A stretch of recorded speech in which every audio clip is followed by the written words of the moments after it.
Hello everyone, जैसे कि हम नंबर सिस्टम चैप्टर पढ़ रहे हैं, इसके दो भाग हमने पढ़ लिए। आज तीसरा भाग पढ़ेंगे रिमाइंडर थ्योरम। रिमाइंडर थ्योरम में only for positive remainder theorem की बात करेंगे। इसके बाद नेक्स्ट चैप्टर होगा, उसमें हम नेगेटिव रिमाइंडर थ्योरम की बात करेंगे। आज हम देखेंगे कि पॉजिटिव रिमाइंडर थ्योरम क्या होती है। जैसे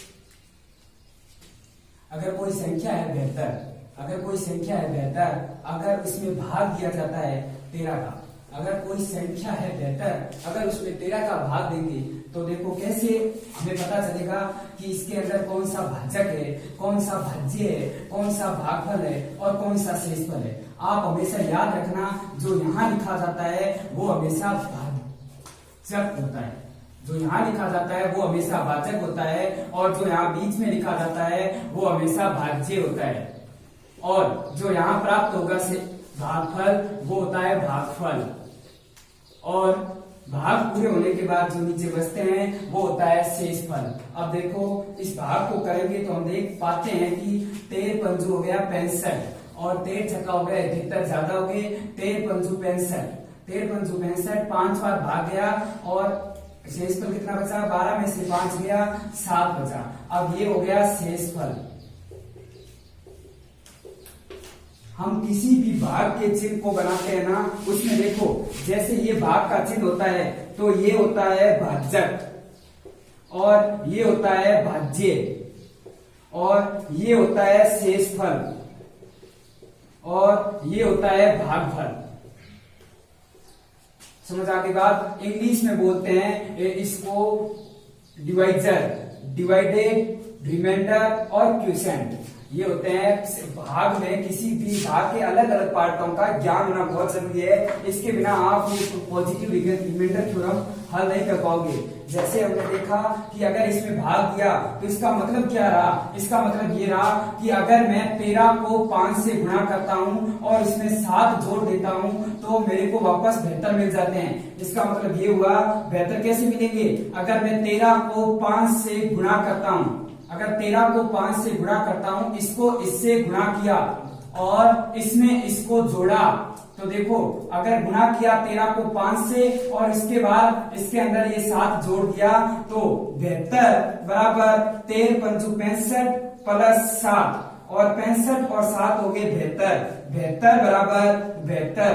इस कारण इस कथन से हमें ये स्पष्ट हुआ कि शेषफल प्रमेय का एक कंसेप्ट होता है सीधा सा ही कि भाज्य बराबर होता है भाजक गुणा भागफल प्लस शेषफल।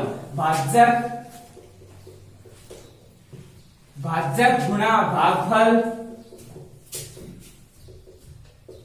प्लस शेषफल।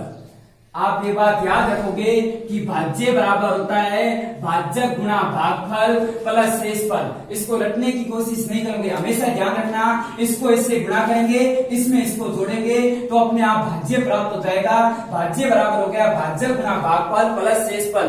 अब आपको पेपर में क्वेश्चन पूछा जाएगा, इनमें से कोई 3 वैल्यू दे रखी होगी और एक वैल्यू का मान पूछा जाएगा, तो आप आराम से ज्ञात कर सकते हो। और एक बात हमेशा नोट करके ध्यान रखना कि जो ये शेषफल होता है ना वो हमेशा भाजक से छोटा होता है। ये बात लिख लो, शेषफल हमेशा भाजक से छोटा होता है। शेषफल हमेशा भाजक से छोटा होता है। अगर इस तौर पर हम माने कोई संख्या है n, कोई नंबर है कोई भी नंबर हो और उसमें डिवाइजर डी का भाग दिया जाता है ना, तो शेषफल हमेशा क्या प्राप्त होगा? शेषफल आपको 0, 1, 2, 3 ऐसे ऐसे करके कुछ भी प्राप्त हो सकता है, बट शेषफल का मान हमेशा इस डिवाइजर से क्या होगा? छोटा होगा। इसका मतलब ये हो गया, इससे जस्ट छोटा भी हो सकता है और ज्यादा भी छोटा हो सकता है, बट ऐसा कभी नहीं होगा कि भाजक का मान शेषफल से ज्यादा हो जाए। भाजक का मान कभी भी, शेषफल का मान कभी भी भाजक से ज्यादा नहीं होगा। शेषफल का मान भाजक से हमेशा ही छोटा होगा। ये बात आप हमेशा ध्यान रखना। जैसे मैं अलग अलग उदाहरण लेके देखूं तो अगर जैसे कोई संख्या है 83, अगर उसमें भाग दिया जाता है 12 का, अगर कोई संख्या है 83, अगर उसमें भाग दिया जाता है 12 का, तो आप देखो 83 में 12 का भाग देंगे तो शेषफल कितना बचेगा? शेषफल आपके पास 11 बचेगा।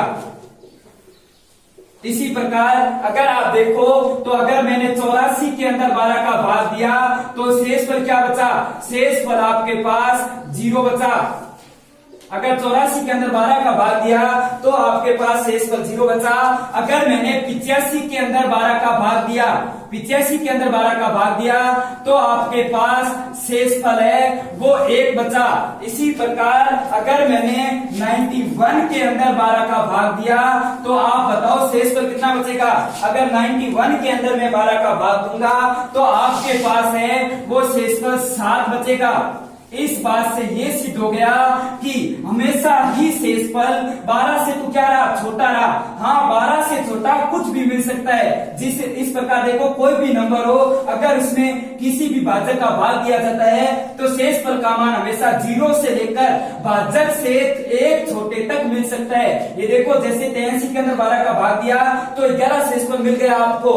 ये बात प्रूव हो गई एकदम इन सब उदाहरणों से कि शेषफल का मान हमेशा इस भाजक से छोटा होता है। अगर आप देखो जैसे मैंने बोला एक संख्या है 15 के अंदर आप 23 का भाग दोगे। अगर 15 के अंदर 23 का भाग दोगे तो मेरे को आप बताओ शेषफल कितना बचेगा? अगर आप 15 के अंदर 23 का भाग दोगे अब, तो अब शेषफल क्या बचेगा? अब देखो ध्यान से, अब देखो कि 15 ऊपर छोटी संख्या है और नीचे बड़ी संख्या हो गई। इस तरह यहाँ तो देखो ऊपर बड़ी संख्या थी और सब जगह नीचे छोटी संख्या थी, तो हम आसानी से शेषफल निकाल लेते थे। अब आप ऐसा मत बोल देना कि इसका शेषफल होगा ही नहीं। इसका शेषफल होगा कैसे?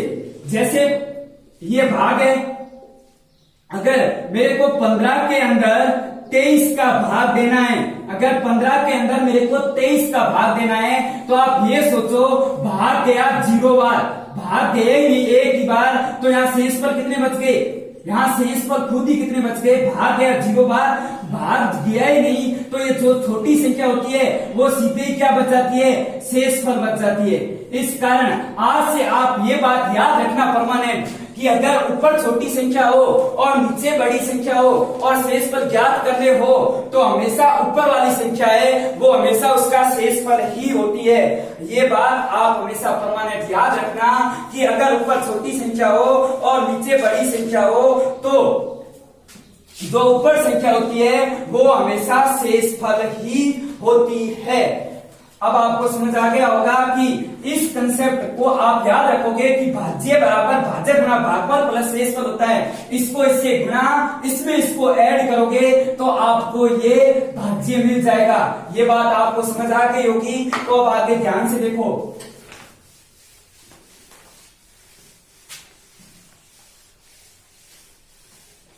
जैसे मैंने कोई एक एग्जाम्पल लिखा। अब देखो हम किसी भी संख्या को तोड़ तोड़ के भाग दे तो भी शेषफल में कोई फर्क नहीं पड़ेगा। जैसे मैंने कहा कि आप ऐसा करो 130 के अंदर 17 का भाग दो। अगर आप 130 के अंदर 17 का भाग दोगे तो शेषफल क्या बचेगा? अगर आप 130 के अंदर 17 का भाग दोगे तो आपके पास शेषफल क्या बचेगा? भाग कितनी बार जाएगा, भाग चला जाएगा और आपके पास शेषफल बच जाएगा 11। आपके पास शेषफल कितना बचेगा, 11 शेषफल बच जाएगा। अगर आप 130 के अंदर 17 का भाग दो तो आपके पास शेषफल है वो 11 बच गए। अगर आप 130 को ऐसे लिख लो कि मैं तो 90 प्लस 40 लिख के फिर 17 का भाग दूंगा। अगर मैं 90 प्लस 40 लिख के 90 और 40 में 130 भाग वापस किसका दे रहे हैं, 17 का दे रहे हैं, तो शेषफल पर कोई प्रभाव नहीं पड़ेगा। वही शेषफल रहेगा जो पहले प्राप्त हो रहा था। अगर 90 के अंदर 17 का भाग दूंगा तो 17.85 और 5 शेषफल बच जाएंगे यहाँ। अगर 40 के अंदर 17 का भाग दूंगा 17 दूना 34, शेषफल कितने बच गए, 6 बच गए। अब देखो अगर बीच में प्लस का चिन्ह है तो आप इनको भी जोड़ दो। इसको कैसे जोड़ेंगे, 5 प्लस 6 तो ये कितने हो गए, 11 शेषफल। अब आप देख लो कि किसी भी संख्या के अंदर अगर आप उस संख्या को सीधा डायरेक्ट भाग दे रहे हो तो भी शेषफल वही आ रहा है। अगर आप संख्या को तोड़ के लिख रहे हो तो भी शेषफल वही आ रहा है। अगर आपका मन हो गया कि मैं तो 140 को 80 130 को 80 प्लस 50 लिखूंगा और फिर 17 का भाग दूंगा। अगर 80 प्लस 50 लिखूंगा फिर 17 का भाग दूंगा तो कितने आएंगे। अब देखो अगर आप अब अलग अलग भाग दो, अगर 80 के अंदर आप 17 का भाग दोगे तो 17 का 17, 17 34, 17 51, 17 68, 68 हो गया। और पीछे शेषफल कितना बच गया यहाँ, अब यहाँ 12 शेषफल बच गया आपके पास। और 50 के अंदर आप 17 का भाग दोगे तो आपके पास शेषफल कितना बच जाएगा, आपके पास शेषफल है वो 16 बच जाएगा। अभी आप नेगेटिव रिमाइंडर थ्योरम में इसको नहीं निकालोगे, हम अगला चैप्टर पढ़ेंगे नेगेटिव रिमाइंडर थ्योरम, उसमें नेगेटिव की बात करेंगे। अब देखो शेषफल कितने बच गए, 12 प्लस 16। अगर बीच में प्लस है तो आप इसको लिखोगे ऐसे 12 प्लस 16, भाग किसका दिया, 17 का। अब मेरे को ये बताओ 16 और 12 कितने हो गए, 16 और 12 आपके पास हो गए 28। ऐसा कभी हो सकता है क्या कि हम 17 का भाग दे और 28 शेषफल मिल जाए, ऐसा पॉसिबल नहीं है। क्योंकि अभी हमने सीखा था कि शेषफल का मान हमेशा डिवाइजर से क्या होता है, छोटा होता है। आप क्या करोगे, अगर अब देखो हम 17 का भाग दे और 28 शेषफल आ जाए, ऐसा तो पॉसिबल नहीं है। अभी हमने पढ़ा था कि शेषफल का मान हमेशा क्या होगा, भाजक से हमेशा ही छोटा होगा। तो आप क्या करोगे, अगेन एक बार और 17 का भाग दोगे, एक बार 17 का और भाग दोगे तो 17 एकम 17 एक बार चला जाएगा और आपके पास शेषफल कितने बच जाएंगे, आपके पास शेषफल 11 बच जाएंगे। और अब देखो आपने 130 के अंदर 17 का भाग दिया तो भी 11 शेषफल आया। आपने 130 को 90 प्लस 40 लिखा तो भी 11 शेषफल आया। अगर आपने 130 को 80 प्लस 50 लिखा तो भी शेषफल क्या आया, तो भी शेषफल 11 आया। कि अगर आप ऐसा नहीं करके अब की बार ऐसा लिख लो 150 में से 20 घटा के फिर 17 का भाग दो। अब देखो 150 में से 20 घटाओगे तो भी कितना होगा, 130 होगा। अब देखो 150 के अंदर अगर आप 17 का भाग दोगे तो आपके पास शेषफल कितने आएंगे, अगर 20 के अंदर आप 17 का भाग दोगे तो आपके पास शेषफल कितने आएंगे। अब देखो 150 के अंदर अगर आप 17 का भाग दो, अब देखो अगर आप 150 के अंदर 17 का भाग देते हो तो आपके पास शेषफल कितने आ जाते हैं, आपके पास है वो शेषफल 14 आ जाते हैं। अगर आप 20 के अंदर 17 का भाग दोगे एक बार चला जाएगा, बचे कितने 3, तो आपके पास शेषफल है वो 3 आ जाते हैं। अब यहाँ माइनस का चिन्ह है तो आप शेषफल को भी घटा दो। अब देखो 14 में से 3 घटाओगे तो भी 11 शेषफल बचेगा। अब आपको पता चल गया होगा कि हम संख्या के साथ कुछ भी छेड़छाड़ी करो, जो चीज हमने संख्या के साथ की वही चीज अगर आप शेषफल के साथ कर देते हो तो शेषफल पर कोई प्रभाव नहीं पड़ता है। अब देखो आप 130 को ऐसे भी तो लिख सकते हो 65 गुना 2, आप 130 को ऐसे भी तो लिख सकते हो 65 गुना 2। अब आप 17 का भाग देके देखो, अगर 65 गुना 2 के अंदर भी 17 का भाग देके देखोगे तो आपके पास शेषफल कितने आएंगे। अब देखो 65 गुना 2, अगर आप देखो भाग दो 65 के अंदर अगर 17 का भाग दोगे तो आपके पास शेषफल कितने आएंगे? आपके पास है 17 का 17 34 70 51 तक चला गया और आपके पास शेषफल है वो 14 आ गए। अब देखो 2 के अंदर आप 17 का भाग दोगे। अभी मैंने बताया था अगर ऊपर संख्या छोटी हो नीचे संख्या बड़ी हो तो जो संख्या ऊपर होती है वो इसका शेषफल हो जाती है। इस कारण इसका शेषफल कितना आ गया? 2 आ गया। अब अगर बीच में संख्याओं के बीच में गुणा का चिन्ह है तो आप शेषफल के बीच में भी गुणा का चिन्ह लगा दोगे। इस प्रकार 14 को किससे गुणा करोगे? 14 को 2 से गुणा करोगे तो आपके पास आ जाएंगे 28। अब देखो अगर हम 17 का भाग दे और आपको शेषफल 28 मिल जाए ऐसा तो पॉसिबल है नहीं, क्योंकि शेषफल का मान हमेशा भाजक से क्या होता है? छोटा होता है। तो एक बार और आप 17 का भाग दोगे, 17 का एक बार और भाग दोगे तो एक बार भाग चला जाएगा, पीछे 11 शेषफल बच जाएंगे। अब आपको समझ आ गया होगा कि हम किसी भी संख्या को कैसे भी तोड़ के लिखे उसका शेषफल पर कोई प्रभाव नहीं पड़ता है कि जो चीज हम संख्या के साथ करेंगे वही चीज हम सेम की सेम किसके साथ कर देंगे? शेषफल के साथ कर देंगे, तो शेषफल पर कोई प्रभाव नहीं पड़ेगा। अब देखो मैं आपको एक एग्जांपल दे रहा हूं। जैसे मैंने बोला 117 गुणा 196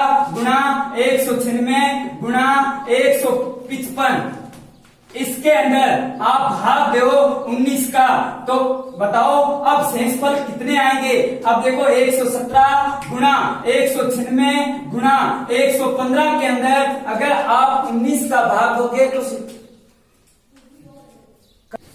अब देखो अगर आप 117 गुणा 196 गुणा 155 के अंदर अगर आप 19 का भाग दोगे तो शेषफल कितना आएगा?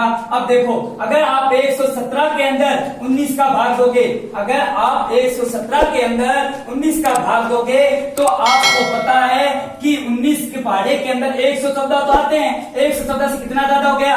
3, तो ये यहाँ शेषफल आ गए 3। अब 196 के अंदर अगर आप 19 का भाग दोगे आपको पता है 10 बार बोलेंगे तो 190 हो जाएगा, तो शेषफल कितने बचेंगे? शेषफल है वो 6 बच जाएंगे। अब आप 155 के अंदर अगर 19 का भाग दोगे तो आपके पास क्या आएगा? अब आपको पता है कि 119 के पहाड़े के अंदर 152 तो आते हैं, इस कारण ज्यादा कितने हो गए? 3, तो इसका शेषफल कितना हो जाएगा? 3 हो जाएगा। अब अगर संख्याओं के बीच में गुणा तो आप शेषफल के बीच में भी गुणा का चिन्ह लगा दोगे। अगर संख्याओं के बीच में गुणा है तो शेषफल के बीच भी गुणा लगा दो। गुणा लगाओगे तो क्या हो जाएगा? 3 गुणा 6 गुणा 3।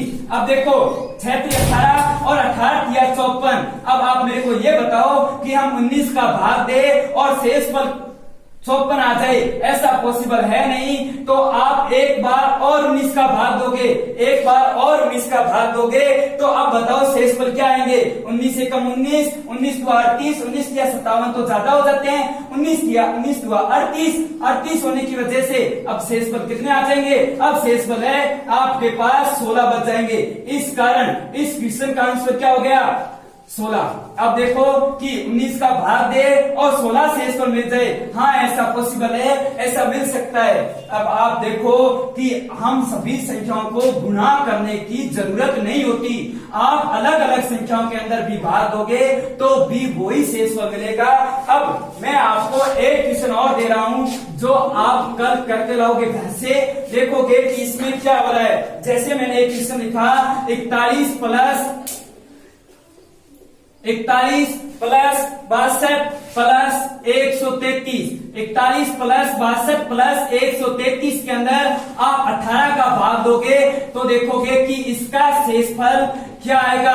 ये क्वेश्चन आपके होमवर्क के लिए आप देख के आओगे कल कि अगर हम 41 प्लस 62 प्लस 133 के अंदर 18 का भाग देते हैं तो शेषफल कितना आता है। अब आपने देख लिया होगा कि नंबर सिस्टम में हम तीसरा कंसेप्ट पढ़ रहे हैं रिमाइंडर थ्योरम, उसमें भी पॉजिटिव रिमाइंडर थ्योरम की बात हो रही है ओनली फॉर, और आपको अच्छी तरीके से बात समझ आ गई होगी कि पॉजिटिव रिमाइंडर थ्योरम में क्वेश्चनों को कैसे हल किया जाता है। ये अभी खत्म नहीं हुआ है, इसमें हम आगे की बात है वो नेक्स्ट क्लास में देखेंगे।